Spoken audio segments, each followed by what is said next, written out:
গণতান্ত্রিক একটা রাস্তায় চলে। এরপরে আবার বাংলাদেশে চলে আসে একটা সামরিক শাসক 111-এর নামে।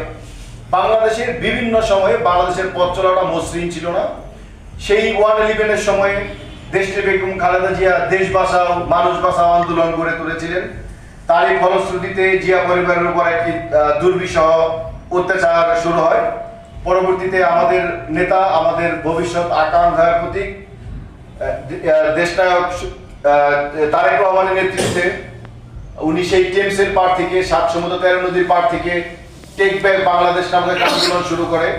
সেই ফ্যাসিবাদ যখন বাংলাদেশের উপরে কামড়ে ধরেছিল, সেই টেক ব্যাক আন্দোলনের ফলশ্রুতিতে আমাদের 5ই আগস্টের আমাদের বিপ্লবে বাংলাদেশের আবার নতুন স্বাধীনতা পাই।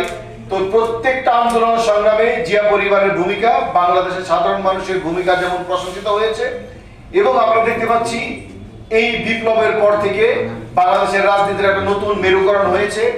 বাংলাদেশের এবং দেশি বিদেশি বিভিন্ন ষড়যন্ত্র শুরু হয়েছে।